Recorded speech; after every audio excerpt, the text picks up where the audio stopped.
धीरे-धीरे मैं करूँगा।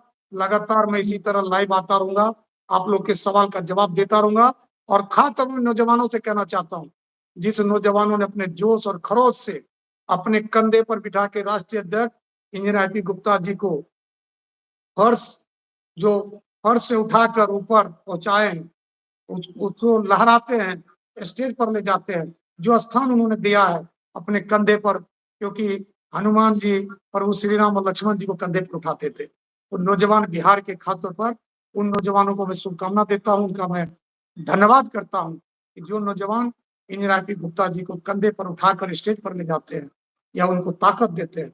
उन सबों से मैं कहूँगा कि इस अभियान को और तेज करिए, अपने जिला में अपने रिश्तेदारों को, दोस्तों को, अपने परिचितों को, अपने कॉलेज के साथियों को या जिस कॉलेज से आप निकल चुके उनके उन साथियों को, सबको इंडियन इन्कलाब पार्टी में जुड़ने के लिए प्रेरित करिए, सदस्यता लेने के लिए प्रेरित करिए।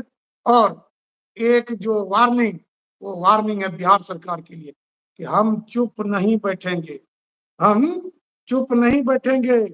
कब तक चलेगा यह खेल? कब तक चलेगा यह खेल? उम्मीद है इस बार हम लोगों का सत्ता से होगा मेल।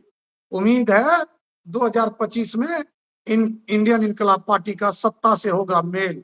तो साथियों, सत्ता से जब मेल होगा तो ये जो जितने गलत खेल हो रहे हैं, इन तमाम खेल पर विराम लगा दिया जाएगा। अपराधी अपराध नहीं कर पाएगा, अफसरशाही जनता को नहीं लूट पाएगा, वृद्धा पेंशन समय पर मिलेगा। जो बुजुर्ग लोग हैं, जो वृद्धा पेंशन पर जिंदा, उनको वृद्धा पेंशन बढ़कर मिलेगा, क्योंकि अभी हम लोग पत्ते नहीं खोले हैं। मैनिफेस्टो जब इंडियन इनकलाब पार्टी का बनेगा तो तमाम पार्टी धाराशाही रह जाएगा। वृद्धा पेंशन भी मिलेगा, जो रिटायर हो चुके हैं उनको भी समय पर पेंशन मिलेगा, जो बेरोजगार उसको बेरोजगारी भत्ता भी दिया जाएगा। बहुत सारी ऐसी बातें हैं, इसलिए मैंने कहा कि कब तक चलता रहेगा यह खेल? 2025 में इंडियन इनकलाब पार्टी का सत्ता से होगा मेल।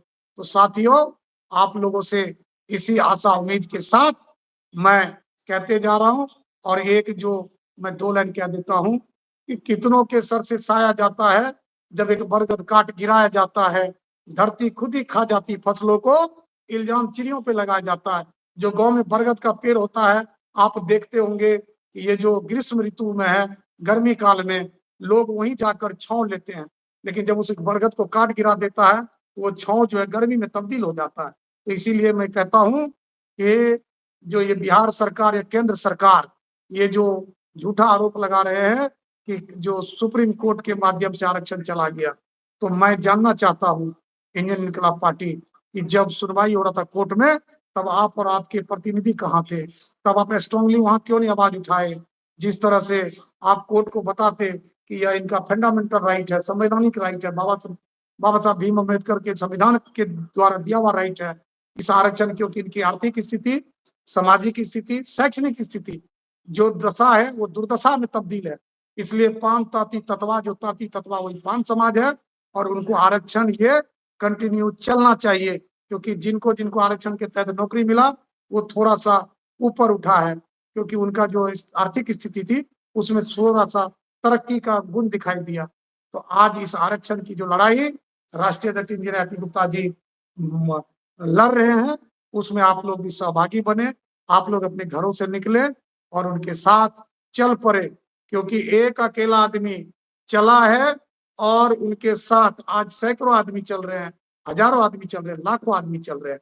और आपको देखना हो, आप वो वीडियो देखिए 13 अप्रैल का पटना, 13 लाख पान जुटान गांधी मैदान कि एक आवाज पर लोग अपने हाथों से सत्तू बनाकर, घुगनी बनाकर, वो टकुआ बनाकर, वो भुजिया बनाकर और बसों से, ट्रेनों से और किस तरह पहुंचे पटना, ना नींद की परवाह, ना भूख की परवाह, ना प्यास की परवाह, क्योंकि उस दिन पटना में न पीने को पानी था।